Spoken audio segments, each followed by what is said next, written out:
Hay dos realidades que yo les invitaría a que nos fijáramos en esa experiencia del pueblo de Israel. Una realidad es la capacidad que tiene el pueblo de Israel desde su fe y desde su experiencia de Dios de hacer una lectura de su tragedia como pueblo, de su tragedia histórica.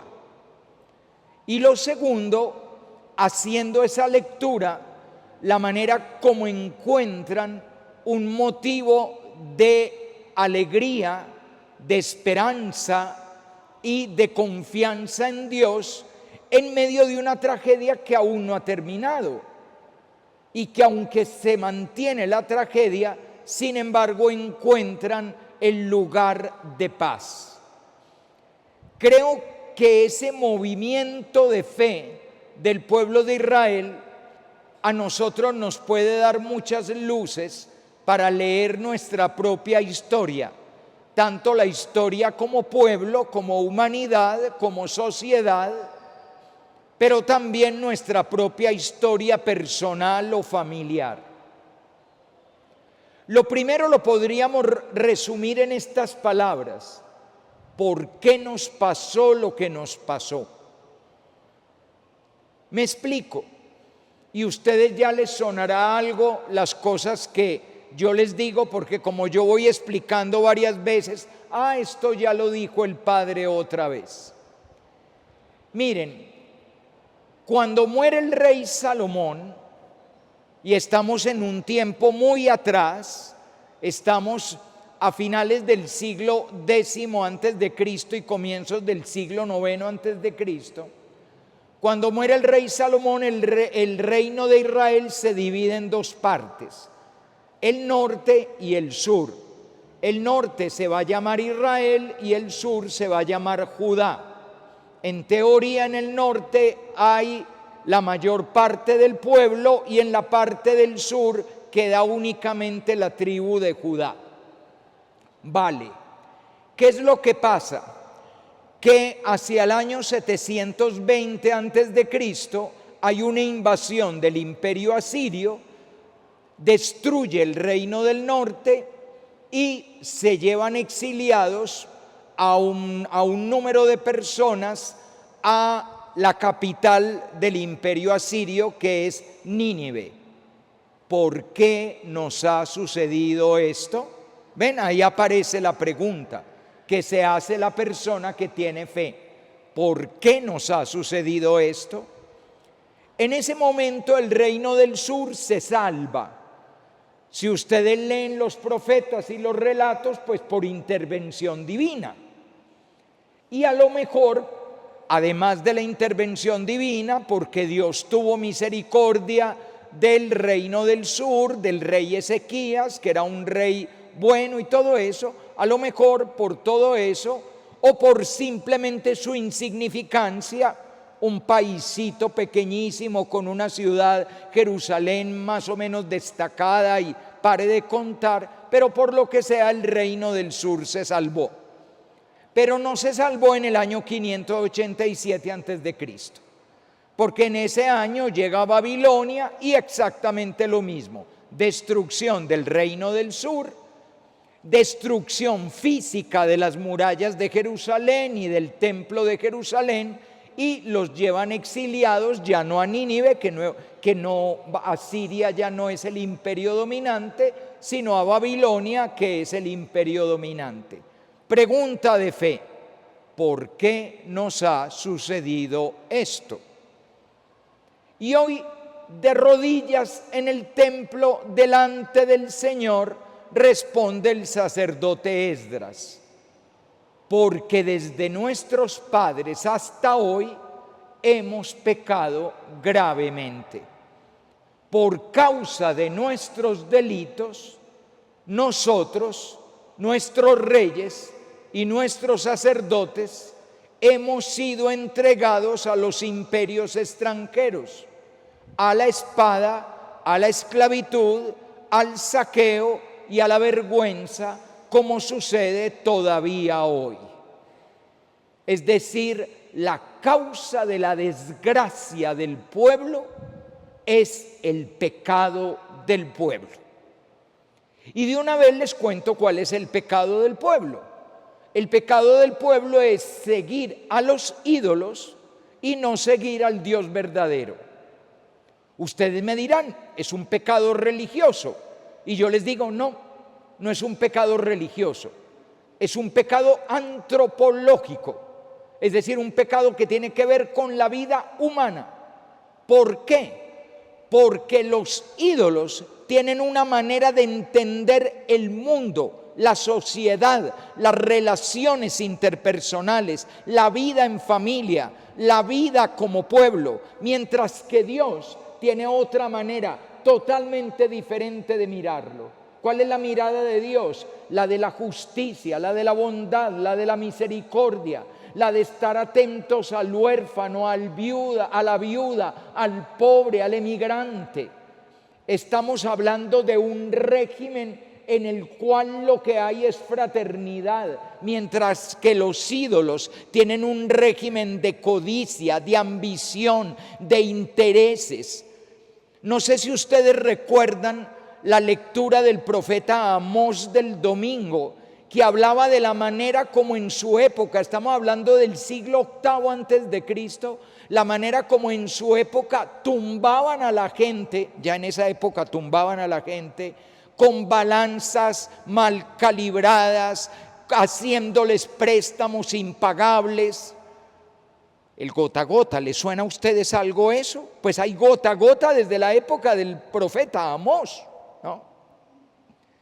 Y entonces uno podría decir, yo los invito, miren su sociedad, miren su mundo, miren su país, mírenlo con las bandas criminales disparadas, con la extorsión disparada, ni qué decir aquí en nuestra comuna 13 y 12, donde por chiquita que sea la tienda suya, le llegan los muchachos a cobrarle algo. Miren todos los peligros de la droga con los chicos, de todo eso. Miren lo que le está pasando a la sociedad. Y preguntémonos con Esdras, ¿por qué nos ha sucedido esto? Porque desde nuestros padres hasta hoy hemos pecado gravemente. La gente cree que una vida que no es de santidad es un problema meramente religioso, una cuestión que tiene que ver con la iglesia y con el culto. No, cuando la gente no es santa, destruye la familia, destruye la sociedad, destruye una nación, destruye la naturaleza, destruye el mundo. Por eso Esdras está de rodillas llorando, pidiendo perdón. ¿Cuál es el gran veneno de nuestra sociedad? La codicia. ¿Y cómo se llama el ídolo? La riqueza. Todo por la plata. En este país no hay ningún escrúpulo. Cualquier cosa, hay gente que está dispuesta a hacer lo que sea, hasta pelear con su propia familia, con tal de tener dinero. Ese es el ídolo, el inmenso ídolo. Y el Dios del amor y de la misericordia y la compasión es el Dios despreciado, el Dios olvidado, el Dios abandonado, el que estorba, el que sacamos de la vida, el que intentamos sacar de todo, de la sociedad, de la constitución, de las escuelas, de las palabras, del corazón, del alma de los niños. Porque ese Dios que me habla del amor estorba, mientras que este ídolo que me habla de la codicia es la clave de nuestra vida social. En medio de ese mundo, ellos encuentran una esperanza. Lo vamos a llamar el lugar de la libertad y la alegría. Seguimos siendo esclavos. Esa es la oración de Esdras. Seguimos siendo esclavos. ¿Por qué? Porque están en el imperio persa. E incluso les cuento algo. Cuando Babilonia cayó tan pronto y ascendió Persia al poder, ellos creyeron que Persia iba a caer rápido, igual que Babilonia. Ah, no, esto dura 20 días y vamos a volver a recuperar nuestra tierra. Y resulta que entre el momento que asciende Persia y el final de Persia pasan siglos. Persia apenas va a caer en el 330 antes de Cristo, pero casi nadie es el que la tumba. Se llama Alejandro Magno y por lo tanto tampoco va a llegar la libertad, porque van a llegar los macedonios a dominar. Ah, sí, Alejandro morirá joven de 30 años, pero estarán los herederos.